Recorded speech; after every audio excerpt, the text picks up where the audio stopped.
Hey everybody, Hank Johnson's here. Today we're gonna do a Roller Coaster Tycoon tutorial video. The park will be Dinky Park, a small cramped amusement park which requires major expansion. Okay, it's loading up. Here's Dinky Park. The objective is to have a park value of at least $10,000 at the end of October year 2. So I would raise the admission price up to about 15, and then the description of the park said that it requires major expansion. So what you do if you're going to buy land is you click on this, and it'll show you what land is available to purchase, and they give you all this. And as you can see, none of it actually connects to your park. So then you go to this, which is buy construction rights to build above or below land outside the park, and they give you all of that. So you just buy one little strip of land to build a road over to this area, and then with that you can start building your park. So what I would recommend is finding a place that would be convenient to build a path from. And right now I'm seeing I'm seeing maybe just branching this path off and then building down to like here, or maybe this exit right here of the Ferris wheel, building, let's see, you could build like a little path that comes out and over here. Or you could just as easily go underground and come out somewhere in between. What I'm thinking long term is I'd actually do both. I'd build one path coming from up here and going over to this area, and then another path coming from here and going to this area over here, and then connecting the paths to your two expansions somehow. Um, so yeah, what I'm gonna do for the first part of this park is I'm gonna go around and add benches and garbage cans and a food court, and then I'll try and build a couple of rides out here and build my first path. And then I'll check back in with you guys probably April or May of year 1 and show you what I've done, and then we'll go from there. So, alright, hey everybody, it is now May year 1. To buy the land that I was going to use, I ended up taking another $5,000 out of my loan.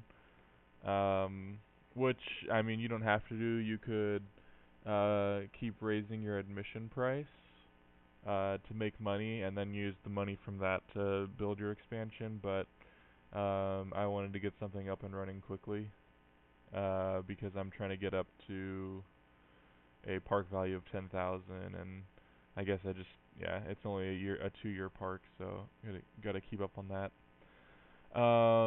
So yeah, they give you this little dinky park to start with, and then I went out over here and built a roller coaster and a boat hire. The roller coaster's okay, it got 526 excitement, and then the intensity and nausea aren't too bad. What I was just thinking about is maybe throwing a bathroom here by the exit, because it is a little bit of an intense ride. So, let's just see. Roller Coaster 1 is good value. Roller Coaster 1 is great. Okay, so it's at $3 right now. In the future, I might lower it down to like $2.50, $2, and just kind of keep lowering it as time goes on. You probably could build a roller coaster better than this for a lot cheaper and use less space, but I got a little bit inventive. So at this point in your park, you should probably have about 3 mechanics, I would say, and at least 3 handymen. I could probably use another handyman, but actually what I am going to do, I'm going to drop another one over here, and I'm going to have him just patrol the food court area, because now that I have a roller coaster, I have to be really careful with people throwing up. So another thing this food court needs is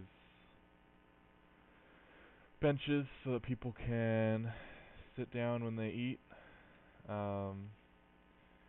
Yeah, literally just throw them anywhere they'll go. Like, just fill the area around with benches, and then throw some garbage cans too. I didn't really have very much in the way of building food court stuff, so I just threw everything down that I could, and that was a fries stall, a popcorn stall, an ice cream stall, and a bathroom. So right now, there's one bathroom over there. I'm gonna throw one bathroom over here. I'll just put it right here at the exit of the roller coaster, and that'll help minimize the amount of throw up piles we see. And so yeah, this isn't the greatest roller coaster. Again, I was just kind of trying to get something up quickly to make me some money. And hopefully I can use some of that money to pay off the loan. This boat hire isn't great either, but like some of my other parks, I explained this. Whenever you have a situation where there's a really big thing of water, you don't want to let them ride the boats wherever they want. You got to give them a fixed path, because otherwise they're going to ride wherever they want, and they might end up way over here, and then they won't be able to find their way back to the station platform. And that starts to get really annoying when you have to keep closing the ride to return all the boats, and it's just, yeah, you don't want to have to deal with unhappy guests and all that. So just now I got a steel roller coaster, so I'm gonna build one of these, and I might actually even put it over. Actually, I probably will put it over somewhere here in this part of the park, and then yeah, from there it just kind of, my recommendation would be build just build up more of this area so there's more reason for people to walk over here. This roller coaster, if you put a roller coaster over here, you'll get tons of guests over in this area, but then to keep them over there, you need to keep filling it in with rides. So build a couple general rides, build a couple other things. This boat hire goes really well with it. Build stuff that doesn't take much space though. Like I might put this haunted house down. I could put a car ride down. Um, for this park, it's so small, I wouldn't recommend a transportation system. A chairlift is really kind of stupid. I wouldn't do it. Just 'cause it's so small and people can walk, like this small distance, so I wouldn't really even worry about it.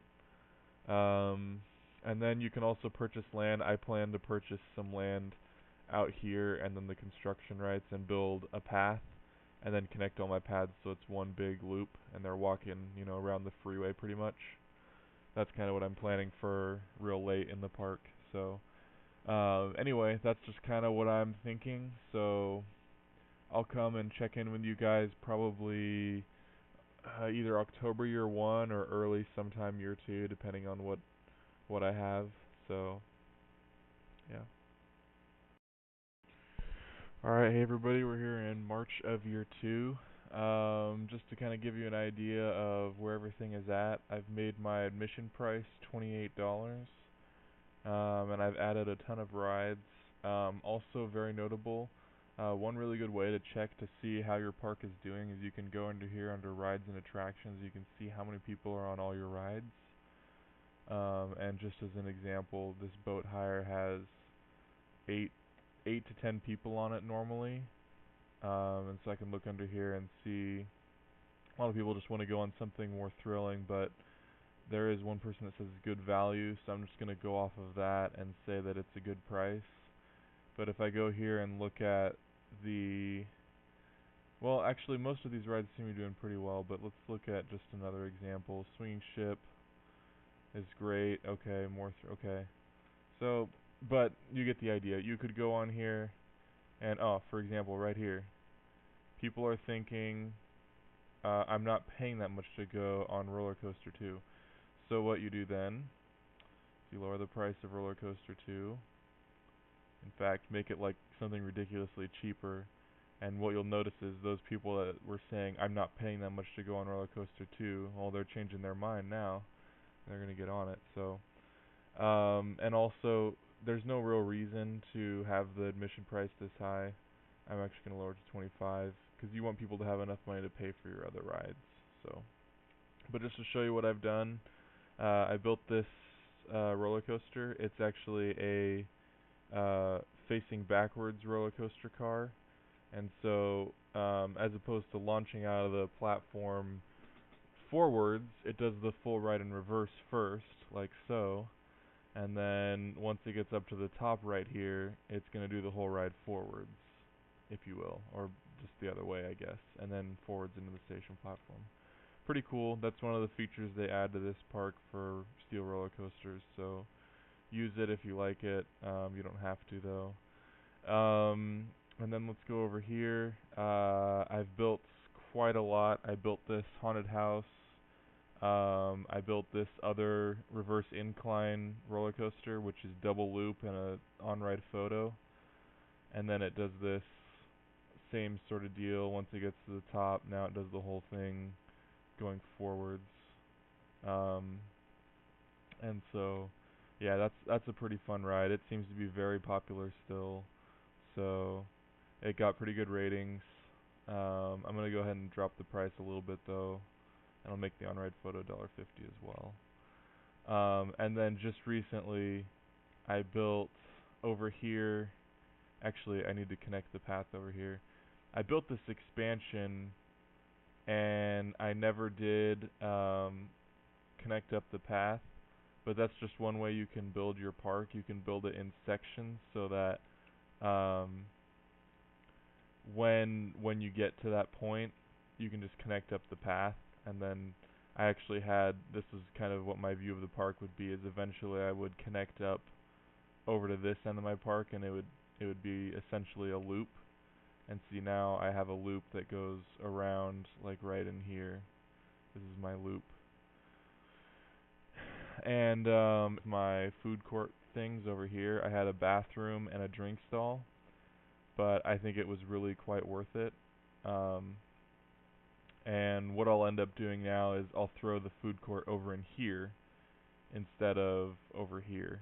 So as far as park objective, you have to have $10,000 park value, and let's see, where do you find that? That's in the finances tab. Right now I'm at 16,000. Pretty much if I didn't do anything until the end of year 2 and just let it go, I think I would still pass on this park. I'd still make the goal. So if you get a good start like this and are doing okay, then you don't have to worry about it. Otherwise, just you know, build more towards the end of year 2. That way your rides will have the most value.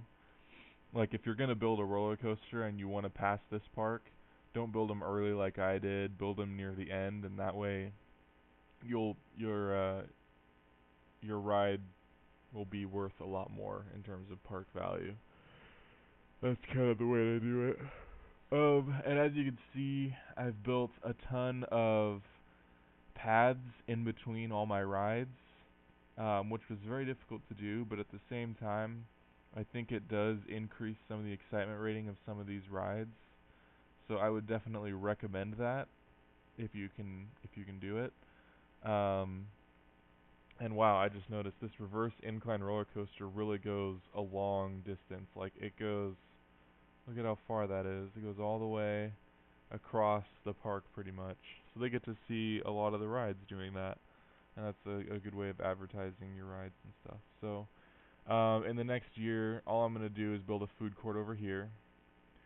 And I'll probably just adjust prices and stuff like that. There's not really much room else for me to build anything in this park. Just going to build a food court, add more handymen and mechanics if I need them. To give you an idea of where I'm at on that, I have 6 mechanics and 9 handymen. I'd say that's a good solid number for this park. 9 handymen should be able to cover the paths pretty well. And mechanic wise, I usually like to have 1 per roller coaster and then have a couple extra just for everything else. And yeah, I'm looking at this now. I have 3 roller coasters and a ton of rides, so I should probably have even a couple more mechanics. I'd say with this many rides, probably 7 or 8 mechanics would be more ideal.